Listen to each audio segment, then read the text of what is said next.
Welcome to our channel. Today we're diving into a topic that's about as fun as a life raft on a battleship. The somewhat terrifying reality that China is building aircraft carriers like they're going out of style. And you know what? At this rate, they might just make that a self-fulfilling prophecy. Now, I know what you're thinking. John, why should I care about floating airports? Can't we just get back to talking about something more exciting like the mating habits of the Patagonian Mara? And look, I hear you.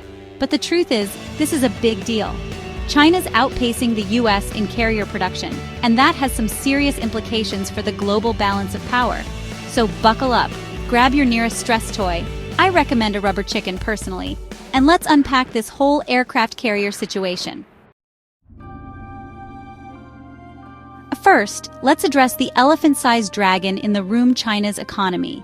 It's a behemoth that's been growing at an unprecedented rate, transforming from a primarily agrarian society into an industrial powerhouse in just a few decades.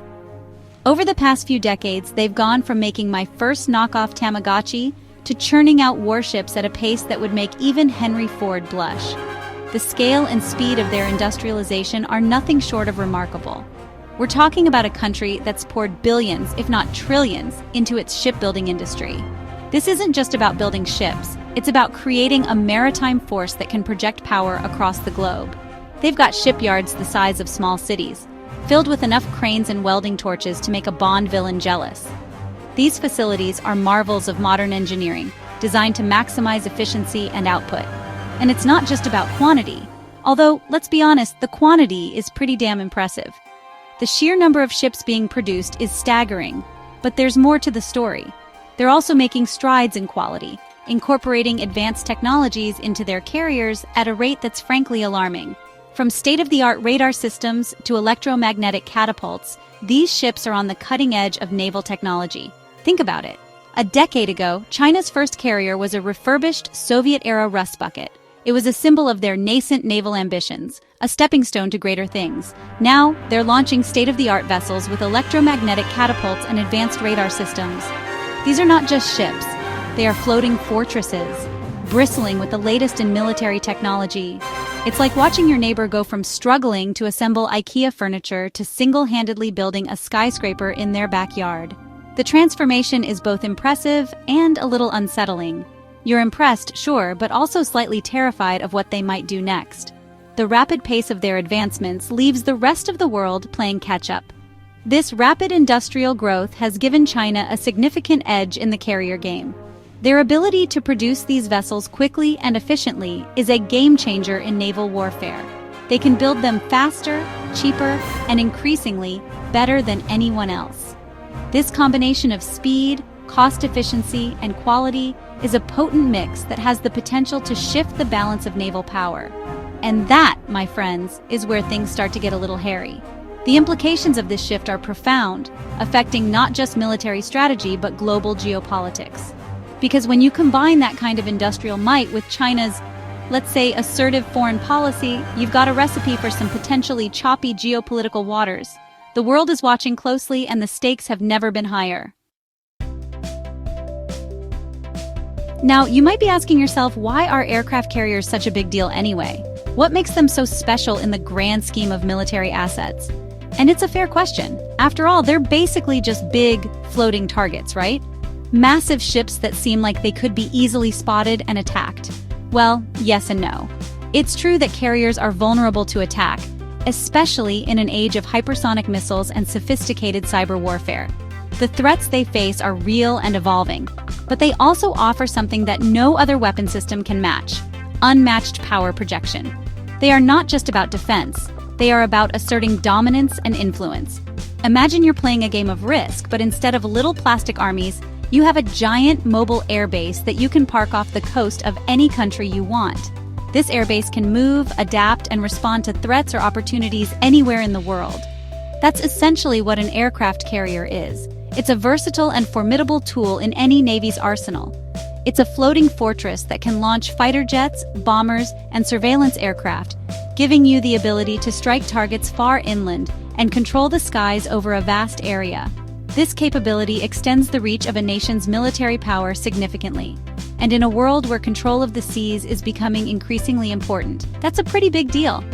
The ability to project power across the globe is a game-changer in modern warfare, especially when you consider the region where China is flexing its naval muscles, the Asia-Pacific.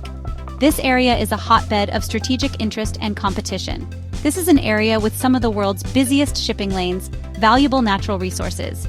And let's not forget, a whole lot of territorial disputes. Control over these waters means control over significant economic and strategic assets.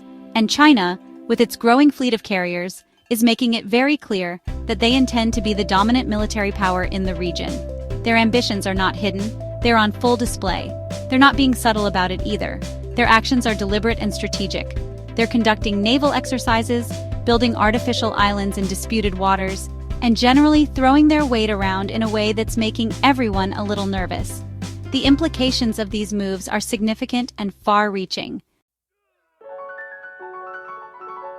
Now, let's talk about the elephant in the room that isn't shaped like a dragon, the United States.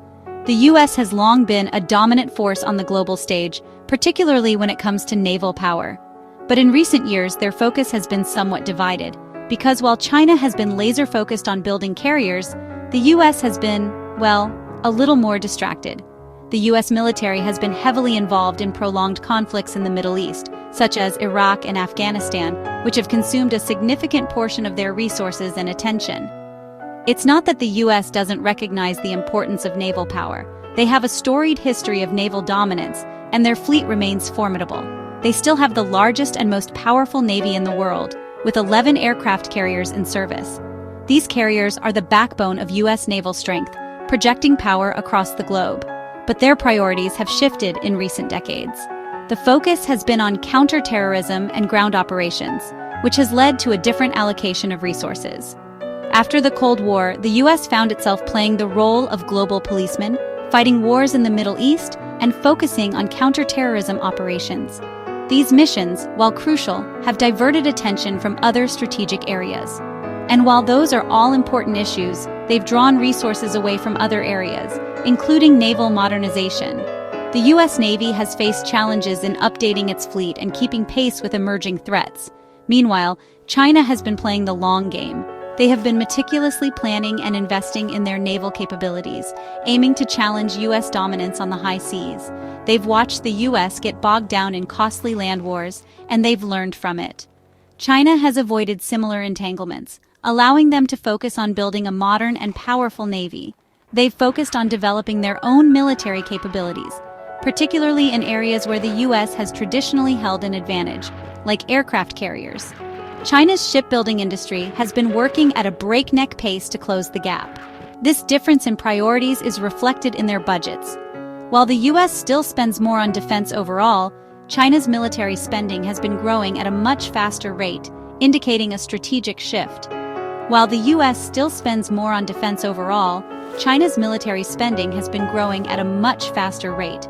This rapid increase in funding is a clear indication of their long-term strategic goals, and a lot of that money is going towards their navy. China is investing heavily in new ships, submarines, and advanced naval technologies. So, what does this all mean? It means that the balance of power in the Asia-Pacific is shifting. The region is becoming a focal point for naval power and influence. Well, it means that the balance of power in the Asia-Pacific is shifting. China is asserting its presence more aggressively, challenging the status quo. China is rapidly closing the gap with the U.S. in terms of naval capabilities, and they show no signs of slowing down. The coming years will be crucial in determining how this naval rivalry unfolds. So, there you have it. China is winning the aircraft carrier race, at least for now. They're building them faster, they're building them better, and they're building them with a clear strategic goal in mind. Now, I'm not saying that we're on the brink of World War III, or that the U.S. is about to be overtaken by a fleet of Chinese carriers. But I am saying that this is a trend worth paying attention to, because in a world where power is shifting and the geopolitical landscape is more uncertain than ever, the country that controls the seas may very well control the future. And right now, China is making a very strong bid for that control. Thanks for watching. If you found this video informative, don't forget to like, share, and subscribe for more content like this. See you next time.